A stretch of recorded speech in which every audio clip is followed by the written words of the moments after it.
within our own communities also reminds us of the intensified patriarchy we must contend with.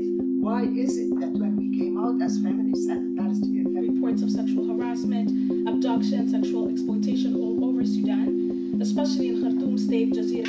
The failure that I explore in these particular thoughts, and so when I accepted this invitation, I also did it in a way with the intention of talking specifically about the contemporary context in Haiti, which I don't do in my... been largely decimated.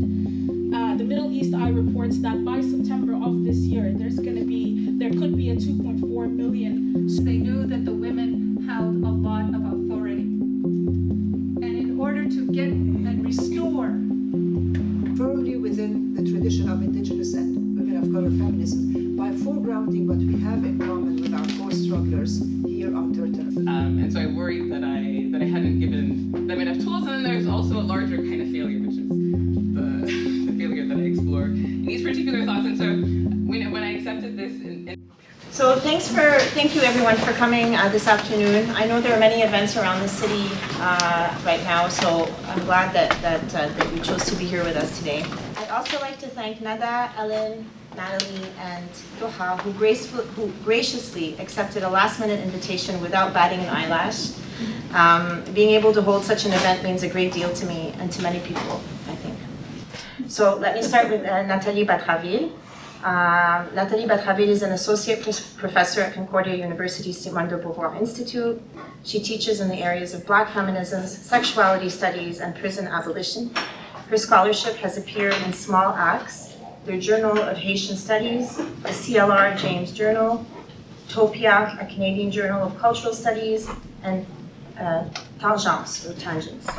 Her first book, Disruptive Agency Towards a Black Feminist Anarchism, is forthcoming with Duke University Press.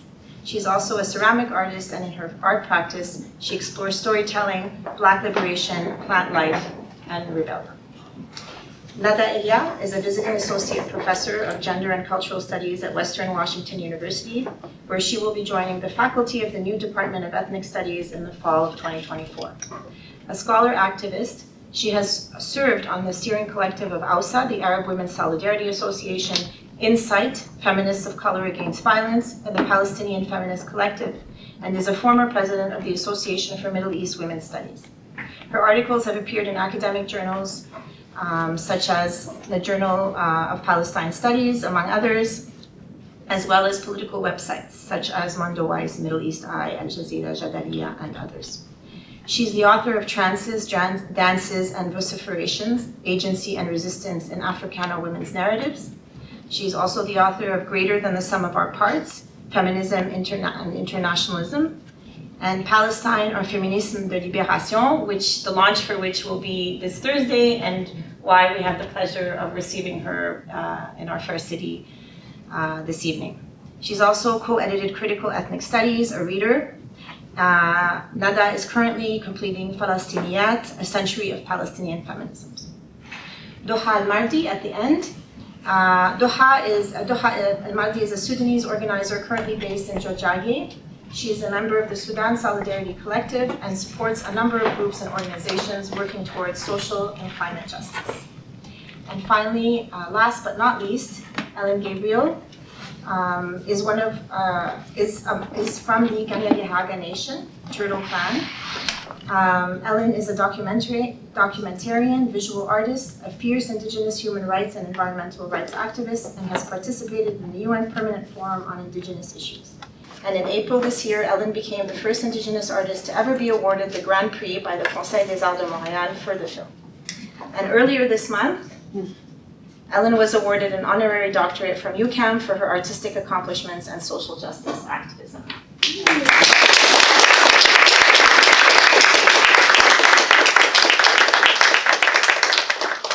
Part of accepting without batting an eye is that I did not actually get a chance to time myself, and so I'm going to try. All right.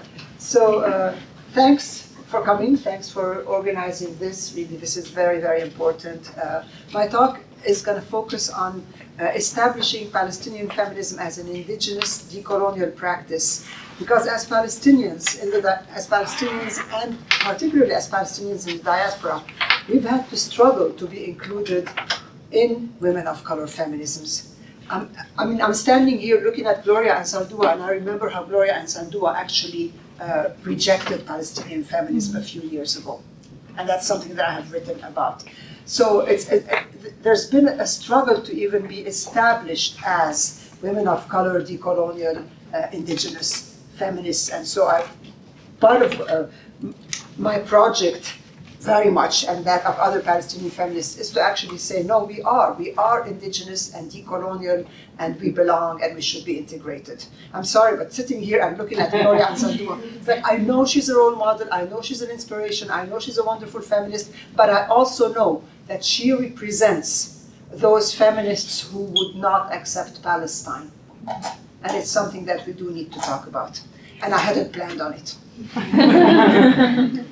There's a tendency to view, among many feminists in the global north and even feminists of color, there's a tendency to view us Palestinian feminists in a very fragmented way as struggling to overcome Islamic fundamentalism or traditional patriarchy. And it's not until recently that we are fully part of some indigenous and women of color feminisms. So I'm going to speak about the history of Palestinian feminism broadly over the past century or so, the history of Palestinian feminism, to show that it has always been indigenous and anti-colonial. We're not latecomers to the movement. Our feminism has always been indigenous, our feminism has always been decolonial, and it's not a feminism that only wants to break free from the gender restrictions. Of course we want that, but it's not only, it's not, you know, that would be just way too simple. So I think it's important for communities that have a lot in common, and I do speak of decolonial, anti-colonial, indigenous, women of color feminism. It's important for communities that have a lot in common to learn about each other's circumstances, because just because we have a lot in common does not mean that we necessarily know what we have in common. And educating ourselves about in events like that is really important, and it is actually part of solidarity. To come to events hosted and where others speak is part of solidarity. We don't necessarily know, even though we have so much in common. And that's part of the dominant discourse. It's like everybody is familiar with the dominant discourse, everybody speaks the dominant discourse, and then we're familiar with our own circumstances, but very few of us know about the circumstances of other communities. And so to be in solidarity is to actually create spaces and have the intentionality to learn about others. And that doesn't come spontaneously, even though it's organic and natural and should be there, it doesn't come spontaneously. And it doesn't come spontaneously primarily because when you're an embattled, disenfranchised, dispossessed community in crisis mode, and most of us are in crisis mode, you tend to look inside, you tend to want to focus on that. And it's normal, but it's not necessarily the most productive way. So we really do need to, when we're not in immediate crisis mode, and even when we are actually, we need to reach out, we need to learn about each other. And we have to be intentional about it. So the understanding of Palestinian feminism as an indigenous decolonial practice is of critical importance for two reasons. First, it responds to misapprehensions within our own Palestinian communities about feminism being an imported Western concept that is irrelevant to our national struggle. And as Palestinian feminists, we frequently have had to deal with the fact that it's like, oh, you're feminists now, like really, that's what a luxury, what a, you know, like, how could you be focusing on feminism when there's a genocide going on? Well, yeah, I can focus on feminism as part of my struggle against the genocide. But there's this accusation of frequently the first things first attitude of many patriarchal societies, and ours is that too, where it's like, feminism, what a luxury, right? No, feminism is not a luxury. Feminism is a necessity. Feminism is what keeps us alive. And we've had such misapprehensions and accusations For example, in 2021, I'm a founding member of the Palestinian Feminist Collective, and when we launched the Palestinian Feminist Collective, and we launched it with Palestine is a Feminist Issue pledge, and the pledge was issued on March 15, 2021, to mark Women's History Month, and we said, ours is a vision for a radically different future based on life-affirming interconnectedness, empowering the working classes and love for each other, land, life, and the planet itself. For these reasons, we pledge today and every day to recognize Palestine as a feminist issue and to uphold this commitment in our daily lives and organizing praxis. And as the pledge circulated, members of our own Palestinian communities expressed their discomfort with the term feminism, which they associated with white middle-class liberal feminism, with what I call the faux feminists. Right? And so, like, why are you calling yourselves feminists? So the struggle is also within our own community of, like, why do you call yourself feminists? Feminists just want a bigger piece of the pie, and we want different ingredients, right? So there was that, and so we had to establish our feminism as an indigenous anti-colonial feminism, rather than feminism being the idea of, like, Hillary Clinton. Right? I mean, I'm so glad Hillary Clinton exists for that one reason. All I have to say is Hillary Clinton, and everybody understands what I'm talking about, right? I don't have to explain faux feminism and white feminism and imperial feminism. I just say Hillary Clinton. Right? Our feminism is not Hillary Clinton, right? But also, you know, so as the pledge circulated, some people were uncomfortable with that, and they were, you know, so others wondered why or how national liberation should be saddled with feminist aspirations. And the Palestinian Feminist Collective has since amply responded to these misapprehensions and continues to educate its followers and detractors of the perils of colonial feminism and of the importance of indigenous feminism in securing Palestinian liberation. But the misapprehension from within our own communities also reminds us of the intensified patriarchy we must contend with. Why is it that when we came out as feminists and the Palestinian Feminist Collective, why was there so much resistance, right? I mean, that's an increased patriarchy. It's like, you know, it used to be early on, in the very early days of Arab feminism, it's like we were so marginal that we were dismissed as unimportant, and now we are actually viewed as sufficiently important that people want to obstruct us. And that's another part of the struggle. But also, so why establish Palestine as an indigenous anti-colonial thing? And I'm looking at my clock. I'm going to try and wrap it up. In the far diaspora, and the argument that the struggle for Palestinian liberation is an indigenous decolonial feminist praxis situates Palestinian feminism firmly within the tradition of indigenous and women of color feminism by foregrounding what we have in common with our co-strugglers here on Turtle Island.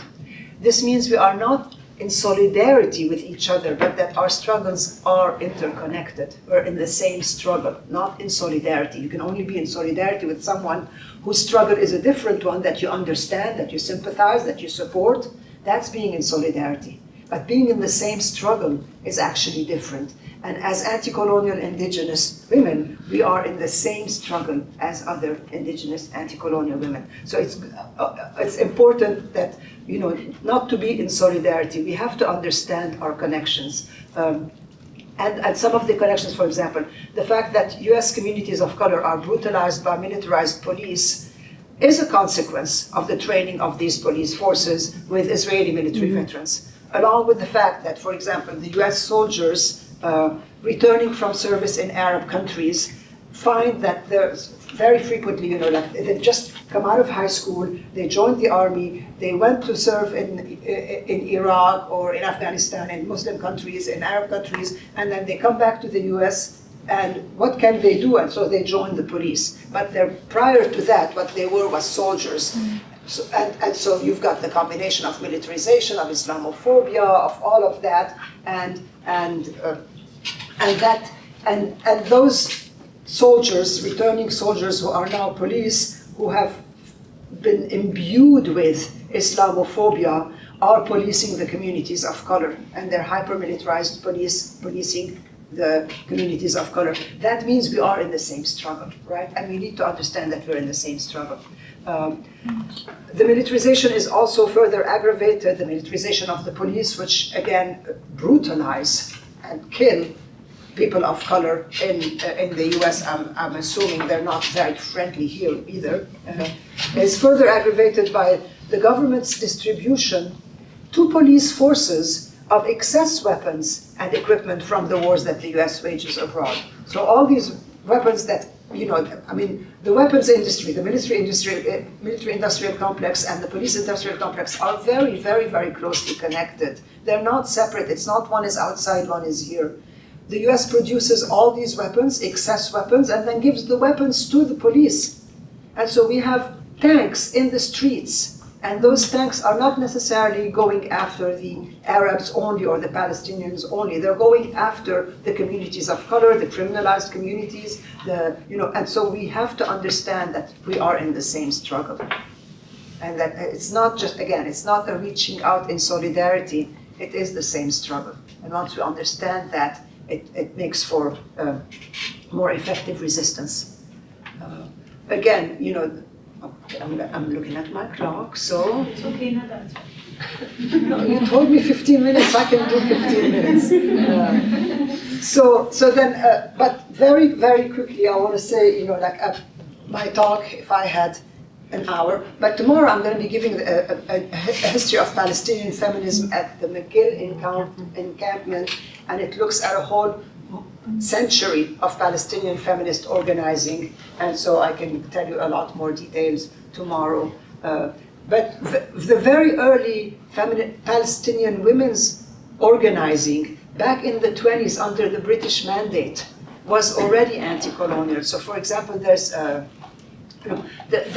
there were Fallahat, for example, who, of course, the British imperial powers dismissed them as, well, they're just, Fallahat means peasant. The Fallahat are not going to do anything, so we round up the men, and that's how we disempower the village. Well, they rounded up the men, and the Fallahat went and, with their bare hands, begged enough on the barracks that they basically broke them down and liberated the men. And that was the perception of the Fallahat are not going to do anything except the Fallahat actually freed the men. That was anti-colonial women's organizing, right? That's in the villages. In the cities, for example, we have Matil Mohannem, who was an urbanite in Jerusalem, upper class, married to a lawyer, but she was hosting Palestinians, women's organizing, that very much was directed against the British mandate. I mean, all of her organizing was against the British mandates. So she, as early as the 1930s, Matel Mohannem, who is Palestinian and was born in Lebanon to Palestinian parents who then emigrated to the US, and while in the US, she was in college in the US, met her future husband, and the two of them married. Her husband was also Palestinian and moved to Palestine. So she has a Western education, but then moved to Palestine, and she wrote of the need for women to transgress social norms of domesticity and spatial segregation in order to advocate for Palestinian sovereignty. So there was this analysis of, like, we have to transgress social norms of gender restrictions in order to secure the freedom of the country, in order to get rid of the British mandate and the British mandate's ideas of, like, we're going to create in Palestine a Jewish homeland. And so she was very much of an organizer. And she, for example, well, no, I don't have any quotes from her, but that's fine. But she was, again, as I said, her activism was an activism where she knew. So, for example, when they tried to talk, part of the social norms was that you could only, she herself was Christian, but her co-struggler was a Muslim, and so in order to respect the Muslim social norms where you don't talk, back in 1920, where you don't talk to a man who's not a family member. So they had asked to speak with the lady chancellor, the wife of the chancellor, and the lady said, well, I can't do anything political. So then rather than give up, they said, we're going to have to transgress our social norms and talk to the guys that we don't know. And they went to the chancellor himself, right? And there was an awareness in their analysis that in order to secure national liberation, we have to transgress social norms, gender norms, conservative norms, all of these. So it was always an understanding of social liberation for political liberation. And that's what I mean by an indigenous anti-colonial feminism.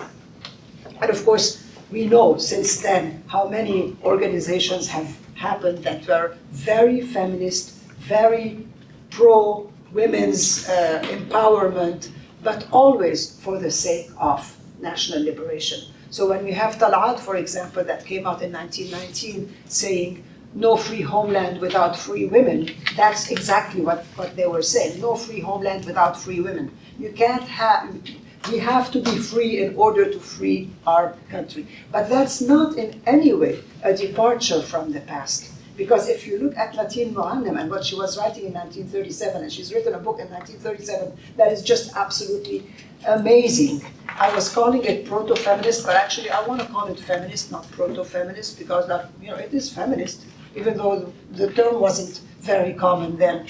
But she was saying the same thing. You can't have a free nation without free women. And so we see this coupling of gender and nationalism that is very much, as I said, the indigenous anti-colonial liberation. So, and it's always been a rejection of the conventional ways because they've failed us, and it's time to embrace the alternative ways of transformative feminism. Here in the far diaspora, Palestinian feminists are very indebted to our sisters of color who have long questioned the dominant discourse. And I'm thinking of someone like Sojourner Truth with her statement, ain't I a woman? I'm thinking of Winona LaDuke, Anishinaabe, who said, we don't want a bigger piece of the pie, we want a different pie altogether.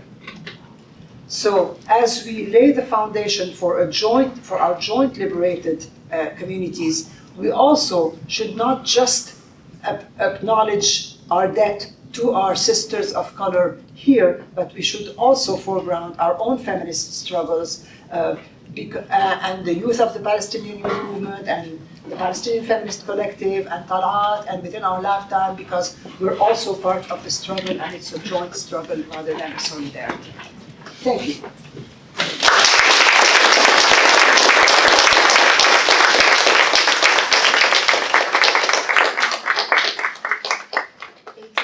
I did it. All right.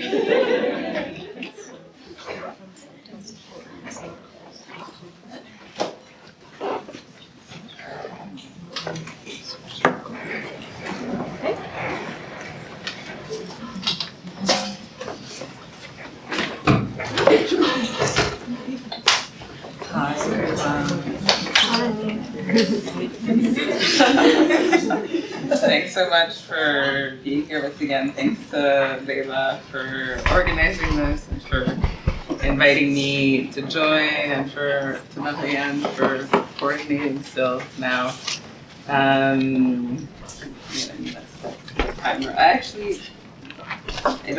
won't speak for very long, or not planning to speak for very long. I feel like since October 7th, I feel like I've been just alone with swirling thoughts that I can't even really fully organize. And when Leila finally reached out to me, I was just starting to try to, piece some thoughts together. And so in a lot of ways, the thoughts that I have are like the beginning of me trying to organize some thoughts in a time where it feels like it's difficult to make sense of anything. And a lot of those thoughts have been around me feeling like I'm kind of reckoning with my own kind of failures as a teacher, as an educator, as a researcher. When I, for instance, just to give you some context about my own way of thinking, and for instance, in 2020, when there were massive uprisings after the killing of the murder of George Floyd, I had taught a year before that, or less than that. I had a semester where I had taught a lot of my students about prison abolition and police violence, and so when those uprisings happened, I felt like I had prepared those students that were in that class to understand that moment and to be able to understand, for instance, calls for defunding the police, calls for abolishing the police. I felt like I had actually given my students some tools, and then when Palestinians began to feel the wrath of their own attempt at having an uprising, began being punished after October 7th, I didn't have that same feeling. I didn't feel that I had prepared my students to be in solidarity with Palestinians. Not sufficiently. I felt like in some way, if they looked closely, maybe they could understand that actually that is what I had been teaching them, and teaching them about other decolonial histories, and teaching them about abolition and about police violence, right? I think that they could have made some links, but I hadn't taught any Palestinian feminists, for instance, and so I worried that I hadn't given them enough tools. And then there's also a larger kind of failure, which is the failure that I explore in these particular thoughts. And so when I accepted this invitation, I also did it in a way with the intention of talking specifically about the contemporary context in Haiti, which I don't do in my remarks, but that's also something that I've been thinking about. And so if you have some questions and you want to make some space to talk about that, maybe we can do that in the Q&A. Because that's also something that's also been on my mind, because there's also a crisis unfolding in Haiti as well. And so the main intervention that I want to make today is around memory and around repetition. I think that we have to continuously keep in mind that we do our own movements and the movements with which we are in solidarity a disservice when we forget our own histories of liberation, when we forget the costs that our ancestors paid and the commitments that they made to freedom and to justice, and specifically the forms of armed resistance that our own ancestors were engaged in to secure the freedom, whatever freedoms we may have today.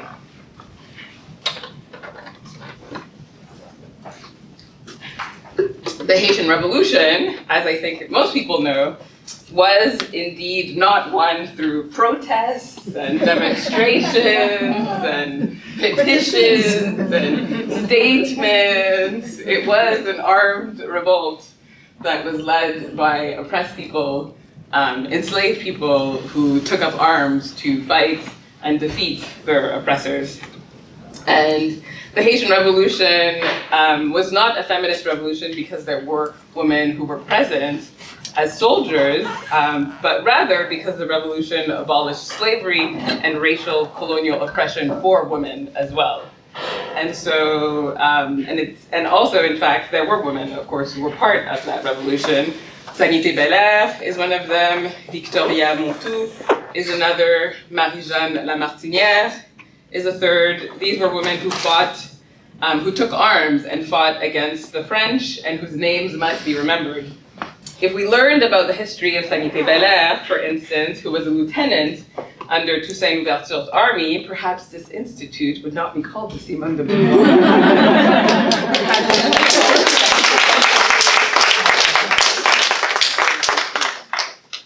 I say this in a tongue-in-cheek manner, of course, because we also have to be wary of the ways that our histories can become co-opted and drained of their meanings. I was just talking to my friend Ted about the fact that there is a park in Montreal named after Toussaint Louverture, but does that mean that Montreal somehow embraces the kind of revolt against colonialism that Toussaint Louverture led? I don't think so. And so I think we have to invent our own technologies of memorialization and repetition so that we retain our clarity of understanding about what the work of liberation historically has been. As a person of Haitian descent, I grew up hearing stories about the Haitian Revolution, but also about armed resistance against the US Marines who occupied Haiti between 1915 and 1934. Yet it was only much later in life as a graduate student and later as a professor that I would learn about histories of Mohawk resistance against French settlers in the 17th century. And so I grew up actually in Lachine, and I only learned when I was living in the US and I was a graduate student about the histories of Mohawk resistance that happened in the place that I actually grew up in. And I learned later that there's like some plaque somewhere that talks about a quote-unquote massacre, but that doesn't actually recognize the work that the Mohawks did to try to protect themselves and to protect their people and to also liberate and protect their land. And so it was on the morning of August 5th, 1689 that Mohawk warriors came from Kanawage and crossed the lake onto the southern shore of Lachine and set fire to the colonial village, enacting a spectacular disruption and refusal of colonial settlement. And so the particularity of the neoliberal era under which we're living today is that the structures of power, the state, its institutions, education, the media, deploy a discourse and ideology in which they pretend to support change.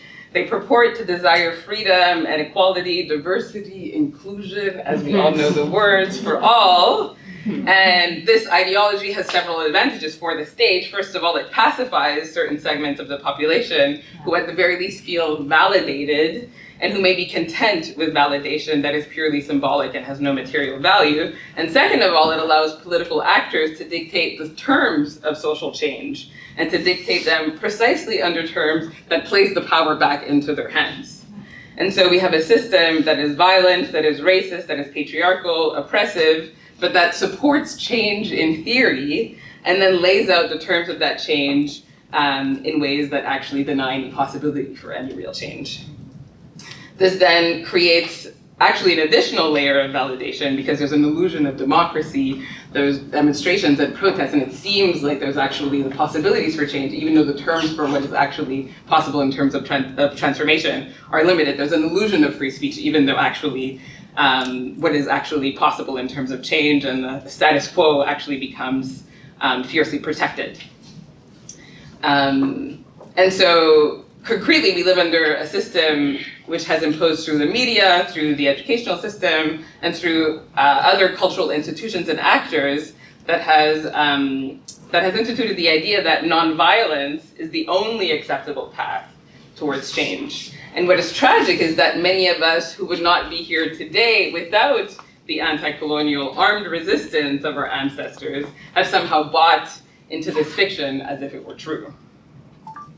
And so we have to confront the ways in which feminist discourses in particular have constructed what has been a kind of liberal feminism. And in fact, even some of the most radical frameworks within feminist studies have been confined to a kind of liberalism because they have restricted themselves to diagnosing the problem, right? So that even within Black feminism, for example, or even abolitionist feminism, what we have are ever more detailed and exhaustive portraits of just how oppressed we are, of all the different institutions that oppress us, of all the different ways that they oppress us, of all the different intersections of our oppressions.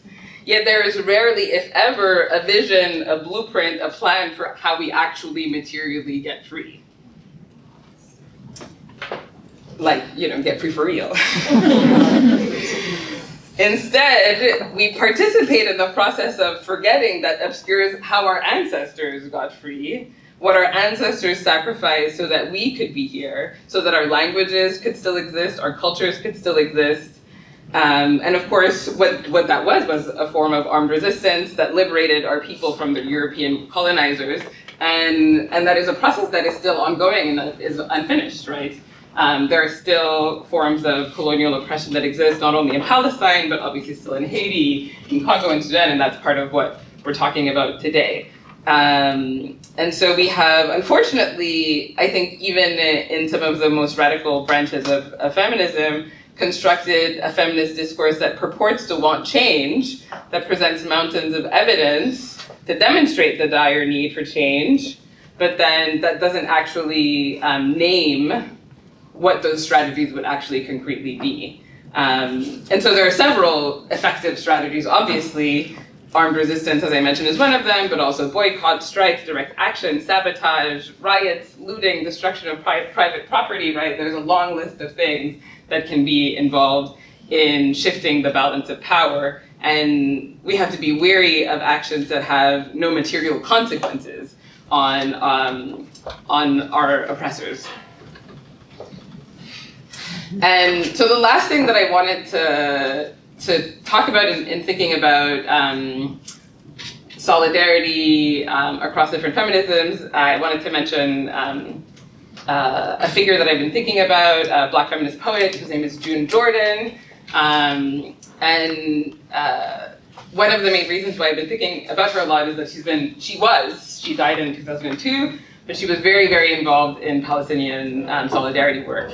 And recently, when there were lots of different Black feminists who were speaking about their involvement and their commitment to Palestine, they actually would cite June Jordan as the reason of like how they got involved, why they got involved. And so figures like Angela Davis, who are well-known supporters of Palestine, in part got radicalized in a sense or sensitized to the issue of Palestine through June Jordan. I have found through my own research and friends who've read letters of June Jordan and her friends, and there's all these traces of these conversations that she had with people, often actually like calling them in, asking them.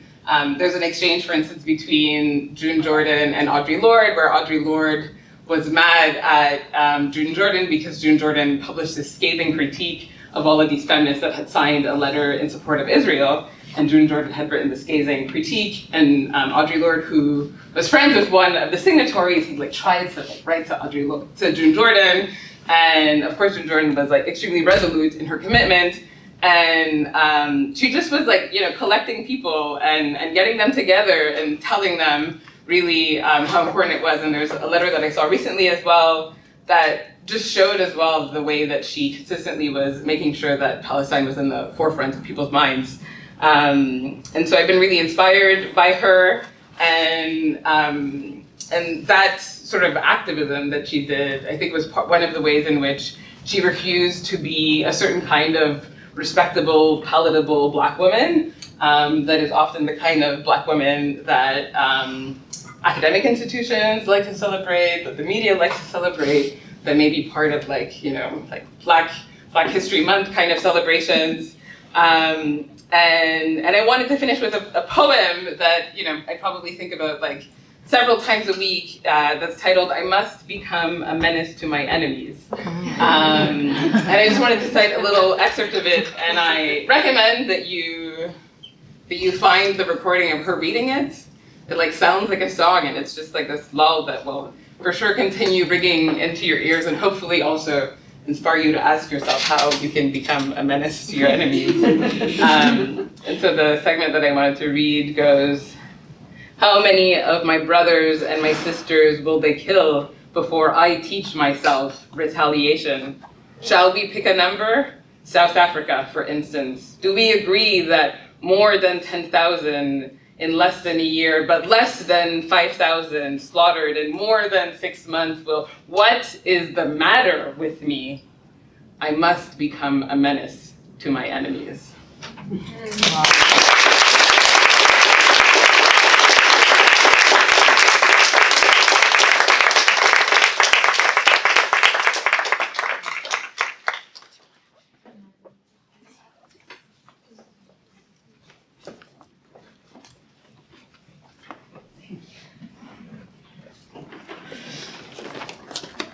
Hello, everyone. Hi. I'm gonna use my phone because my notes are in my phone.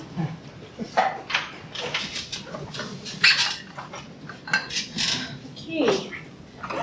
Thank you all so much. I'm very sorry I was a little bit late, but that was really beautiful. Thank you so much. I want to start by saying glory to the martyrs of the Sudanese revolution and all civilians who've lost their lives in this current war and the previous ones. May those who are wounded heal, and may those who are missing return. I'm going to speak about Sudan, but I'm also thinking of the people of Gaza who are facing genocide, and all of Palestine, as well as the people in Congo, Haiti, Tigray, Kashmir, the Tamil Elam people, and all those who are fighting for peace and justice across the world. And I'm also thinking about the amazing student encampments that are happening and the BDS movements across Turtle Island and the world, as well as indigenous struggles for land back, sovereignty, and decolonization.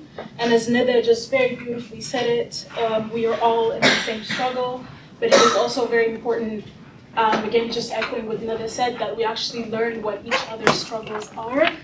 And in relation to Sudan, a lot of the times that coverage of a very, of the actual situation is very difficult to find.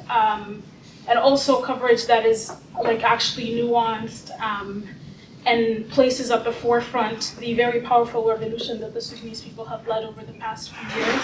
And now it's all of a sudden, it's just coverage about war as if nothing existed before that or anything like that. So as you may know, war broke out in Sudan's capital last year on April 15th. And this war is between what's known as the RSF, which stands for Rapid Support Forces, and the SAF, Sudan Armed Forces, so this is Sudan's military. And it has intensified since then in many parts of the country. Some folks may be familiar with the RSF, but it is a paramilitary force, and previously it was known as the Janjaweed, back in the days before they became sort of more formalized. And they're commanded by General Mohammed Hamdan Dagalo. In Sudan, we call him Hemeti. And currently in this war, they are backed by the United Arab Emirates. There's full documentations that you can go and look at how much funding and weaponizing is coming from the United Arab Emirates, who also, as we know, is not just serving their own interest in Sudan's gold mines and all of that, but they're also serving the interest of Israel and the interest of the United States in the region. And so how this paramilitary force came to be is that during the Bashir regime, so this is the regime that has ruled Sudan for the past 30 years, they have hired and trained and equipped them in the early 2000s to put down armed rebellion and insurgency that was happening in the Darfur region. So folks maybe remember the Darfur war back then, the genocide that happened. So this militia supported the Bashir regime in the Darfur genocide, which caused 300,000 deaths and mass displacement of millions of people from Darfur, many of which are now double displaced because of the war. And al-Bashir and his associates through the Darfur genocide have faced charges from the International Criminal Court for genocide, war crimes, and crimes against humanity. But as we know, nothing really happens with that. It just, no, we don't even know where he is right now. But I think the important thing that I want to add as well is that General al-Burhan, who's the commander of the Sudan army, he himself has a very long history in the war in Darfur, in the genocide in Darfur. He was a regional army commander at the time. It's very impossible to be that high-ranking military if you're not affiliated with the Bashir regime. And the Sudanese military has its very long history of killing its own people. This is a nuance that oftentimes gets missing in a lot of the coverage. So both sides that are fighting right now do not have the interest of the Sudanese people. And there is a very high level of propaganda that's going on that wants to make it seem like because the Sudanese army is the institutional representative of Sudan, hence it is the lesser devil in the situation and it is who should be supported. But since the war started, I'm sure folks have seen some stats. There's been more than 10.7 million people who have been forced to leave their homes. It's now the largest displacement crisis in the world. Being able to leave Sudan is a privilege that many people don't have. And those who are refugees in Chad, Ethiopia, Egypt, Tunisia, and other places are facing many difficulties. Some of you may have been following the recent hunger strikes by the Sudanese refugees in Olala Forest in the Amhara region of Ethiopia against the UNHCR's treatment of them. Some of you may have also seen how in the past few days, over 50 people died while crossing the border to Egypt via smuggling from heat stroke and dehydration, including my 21-year-old cousin. The healthcare system in Sudan since the war has obviously been largely decimated. the Middle East Eye reports that by September of this year, there could be a 2.4 million Sudanese lives lost due to famine. So needless to say, gender marginalized people face the brunt of this war. There has been an alarming increase in sexual violence, with many reports of sexual harassment, abduction, sexual exploitation all over Sudan, especially in Khartoum State, Jazeera State, and the Darfur states. So I know that the emphasis of this panel is on feminist futures, but I will start by contextualizing the reality in which feminist struggles in Sudan exist within, for a better understanding of the situation. And then I will end by making some suggestions on what feminist anti-colonial solidarity with Sudan can look like at this time. A lot of what I'm saying today is actually from a similar panel that I've spoken in at the Historical Materialism Conference last year. So I'm just bringing in some of those thoughts again. But for the past decade, Sudan has been going through massive political instability, from the conflicts in Darfur to the secession of South Sudan in 2011, after years of ongoing neglect and abuse from the central government in Khartoum, to the oppressive nature of the regimes that have ruled the country, and especially the Bashir regime, which is also known as the National Congress Party, the Muslim Brotherhood. In Sudan, we call them the Kazan, who ruled from 1989 all the way to the overthrow of Bashir in 2019 after the revolution started. So the revolution started December 2018. Bashir was toppled April 2019. But with all this history, Sudan has also been a site for historical and present resistance, popular uprisings, and rebellion against tyranny and state violence. The revolution of December 2018 is a continuation of similar uprisings of October 1964 and April 1986. There are incredible examples to draw from that show the courage and determination of the Sudanese people in face of all of this, and especially gender marginalized people in Sudan. The role of the women's movement in Sudan goes back even before the establishment of the Sudanese Women's Union in 1952, and its contribution to the anti-colonial struggle against the British colonizers. Throughout the introduction of the Sharia law in Sudan in 1983 by the Nimeri regime, and the violent imposition of this law specifically against women by the Bashir regime, through Article 153 of the Sudanese Criminal Code, which is also known as the morality laws or the public order laws, Qanun al-Nizam al-Aam, you call it in Arabic, which heavily denied women's bodily autonomy, criminalized women's bodies, criminalized what we wear, dictated how we behave in public spaces and in our everyday lives. There were and still are persistent issues with child marriage, forced marriage, FGM, sexual harassments and assaults. And as I said, after the war, this has heavily increased. Women's bodies have always been used by the state as a war tactic and also as a counter-revolutionary tactic. Gender marginalized activists have always been targeted through these laws, like the case of journalist and women's rights activist Winnie Umar, who was arrested in 2018 and charged with prostitution and violation of public morals. Of course, the existence of a huge wealth gap and the economic crisis, combined with these oppressive laws, meant that working class women, women who worked in the informal industry, day laborers such as domestic workers, many of whom are also refugees and displaced either from the Darfur War or from South Sudan, have been constantly through these laws targeted, imprisoned, fined, flogged.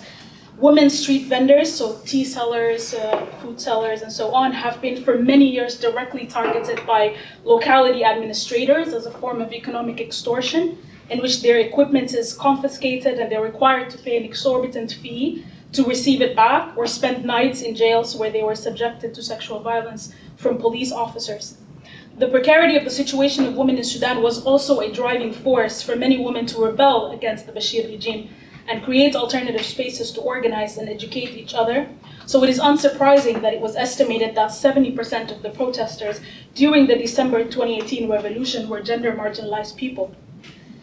Day laborers, many of whom are women, were also highly organized through food and tea seller associations. There were, of course, many struggles that the feminist movement in Sudan have been going through. This includes intergenerational conflicts within the movement, and I think this is quite, it can be seen in other feminist movements across the world, but also struggles with less radical and liberal forms of feminism. And the existence and persistence of patriarchal practices and beliefs within Sudanese political parties, even within progressive and leftist parties, that have limited women's participation and excluded from many roles. But at the same time, again, women in Sudan and gender marginalized people have always had a response to these things. They were never passive receiving these things. So a few years ago, a response to that was the Khush Lejna campaign to ensure that women and girls join the resistance committees, and I'll speak about the resistance committees in a bit. But I also want to center the organizing that refugee women in Sudan have been doing for a while, including the recent example in 2022, when they did a long sit-in front of the UNHCR headquarters in Khartoum, demanding resolution to their refugee cases that have been taking many years, which exposes them to personal and economic risks. But the UNHCR instead collaborated with the state and removed them to the edges of the city in an area without any services. The economic precarity continued during the transitional period, so after the revolution, during the transitional period, with the imposition of neoliberal austerity measures carried out in 2019 and 2020 through the International Monetary Fund, the IMF. This was a time when Prime Minister Hamdok and other civilian leaders were sharing power with these two generals that are fighting with each other right now, until in 2021, these two generals did a military coup, and now they toppled the civilian leaders, and now they're fighting with each other. But these austerity measures were, of course, bringing more precarity to Sudan, and especially to gender and economically marginalized people. And again, during all of this, Sudanese women, neighborhood resistance committees have been working tirelessly. The neighborhood resistance committees, which I mentioned a few times, are the most revolutionary and popular form of democratic political governance that has been in the front lines of the uprising, organizing marches, strikes, mutual aid, community safety measures. They continue to stand by the slogan of no negotiations, no compromise, and no power sharing with the military or the RSF.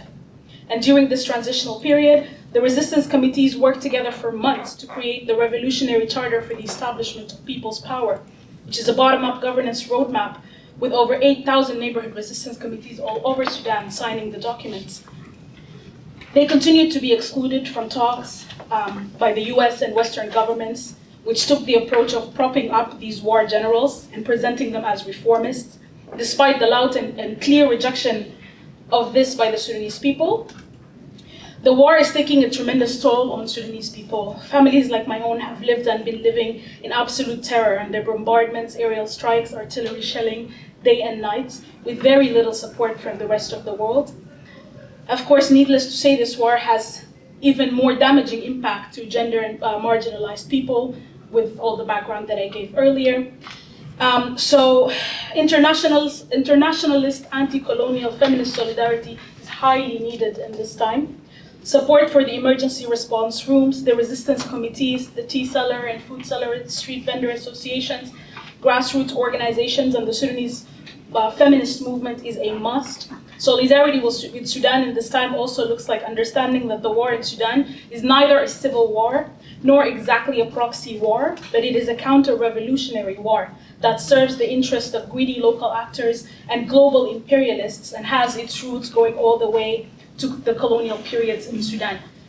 So we must push against international diplomacy that favors war generals and civilian leaders with neoliberal agendas, and echo the chants of the Sudanese revolution, العسكر للثكنات والجنجويد ينحل, which means the military to the barracks and the Janjaweed dissolved. Thank you.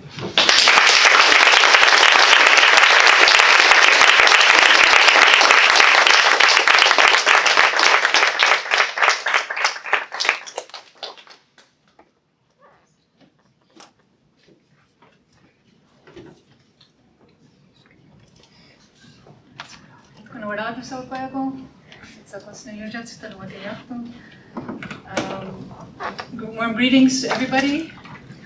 Thank you to the speakers who not only have I learned, but I also appreciate the comments being made. It's a little known fact that feminism comes out of Indigenous women on Turtle Islands. Our societies where women were respected, and I say this in the past tense, women were powerhouses within the communities, within the nations, And when Europeans first came here, they saw that the women were very strong. They had equal rights to the men. They were part of the decision-making processes. And so in order to successfully colonize the people, you need to attack the family unit.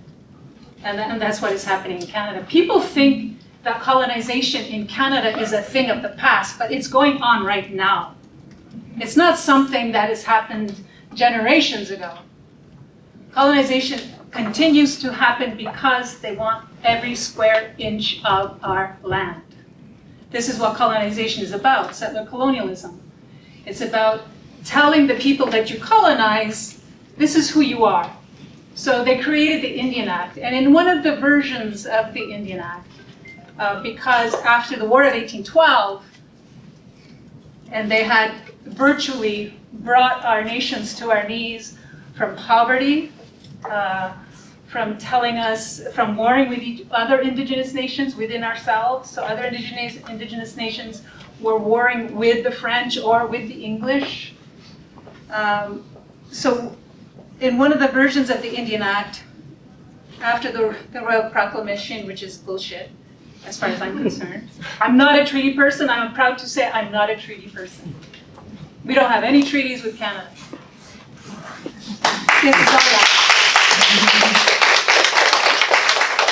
A lot of the treaties that were made, and no disrespect to those who do have treaties, a lot of the treaties were done under duress. They starved our people. They threatened our people with violence so that they could actually put us on reserves. And so in one of the versions of the Indian Act, because they realized that white people were actually living on the lands reserved for Indians, they had to define who an Indian was under the Indian Act. And so they had to, this was the best way to expel the white people that were living on reserves for Indians.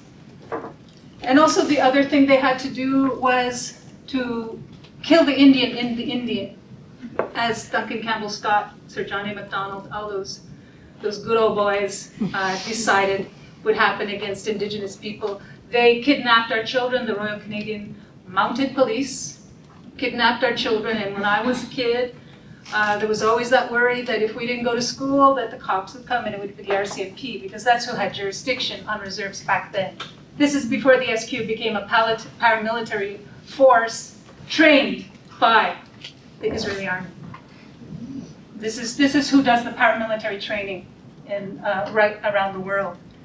And so they had to define it because it's a patriarchy, right? All of Europe was a patriarchy. Women were chattel, children were chattel. They had to remove the children.